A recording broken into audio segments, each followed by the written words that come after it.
रणवीर आणि दीपिका यांचा मधुचंद्र।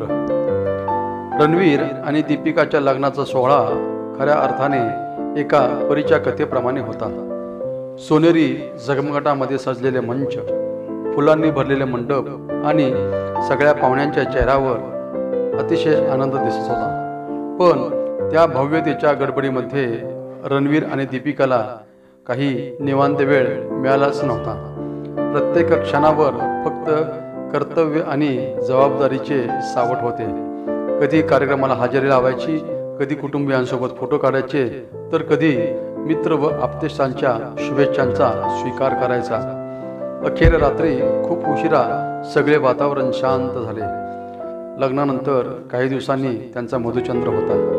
त्यासाठी त्यांची एका मोठ्या रिसॉर्टमध्ये सुंदरशी व्यवस्था करण्यात आली होती।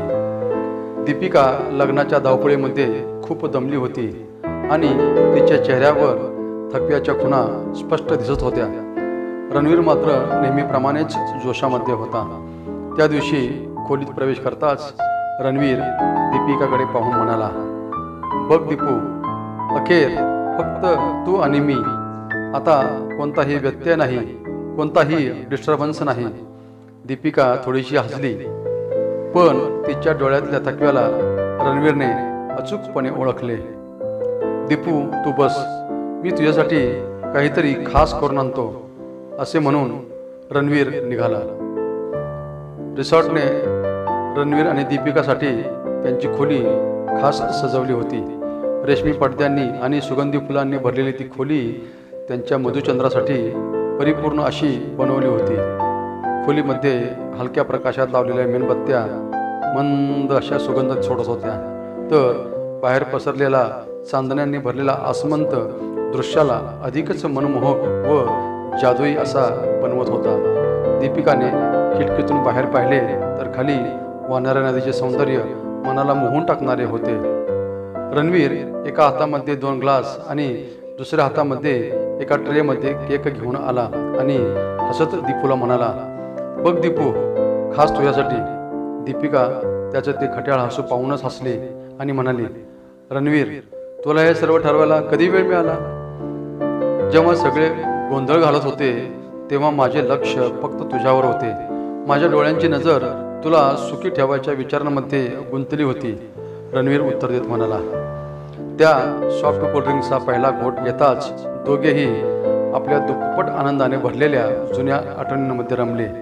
कॉलेजच्या पहिल्या भेटीत रणवीरने दीपिकाला तिचा पत्ता विचारला होता, तेव्हा ती त्याच्याकडे न पाहता फक्त म्हणाली होती, "मी कोणालाही पत्ता सांगत नाही." त्या गोष्टी आठवल्या तर दोघे मनमोकळेपणे हसू लागले। रणवीर हसत म्हणाला, "दीपू, तेव्हाच मी ठरवले होते की तुला खूप खिळवून ठेवायचे."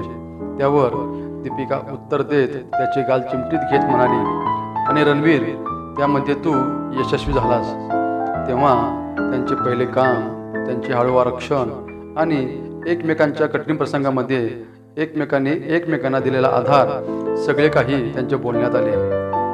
रणवीर दीपिकाच्या अधिक जवळ आला आणि म्हणाला, "आता वेळ आहे आपल्या खास गिफ्टसाठी." त्याने एका स्पीकरवर रोमॅन्टिक गाणे लावले आणि दीपिकाचा हात हातात धरून म्हणाला, "प्रिय दीपू, आजचे नृत्य आणि संगीत फक्त आपल्या दोघांसाठी आहे." आधी थोडीशी लाजत रणवीरच्या त्या योजनेला दीपिकाने नकार दिला, पण रणवीरने खोडकरपणे तिचा हात धरत तिला उभे केले। तो तिच्या खूप जवळ येत म्हणाला, "तुझ्या मनातले गाणे फक्त तुझ्या डोळ्यामध्ये वाचता येते." दोघेही त्या सुमधुर गाण्यावर हळूहळू नाचायला लागले। दीपिकाने डोके रणवीरच्या खांद्यावर ठेवले तर रणवीरने तिच्या कमरेवर हात ठेवून तिला अधिक जवळ ओढले। तो अविस्मरणीय क्षण बघून त्यांच्यासाठी काळ जणू थांबलाच होता। रात्र जसजशी पुढे सरकत होती तसतसे दोघे खिडकीत बसून चंद्रप्रकाशामध्ये हरवले होते।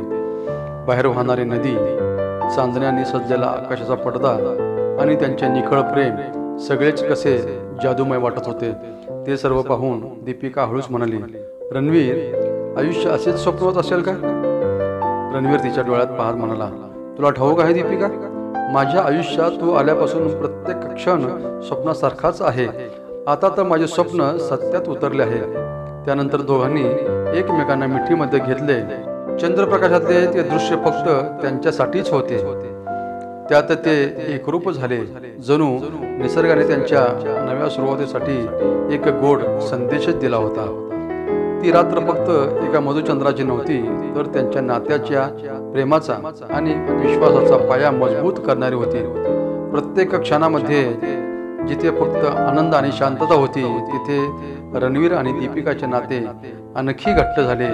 त्यांच्या मधुचंद्राच्या संवादातील हसण्याचा आणि प्रेमाचा तो आवाज त्या खोलीच्या भिंतींनीही जतन करून ठेवला.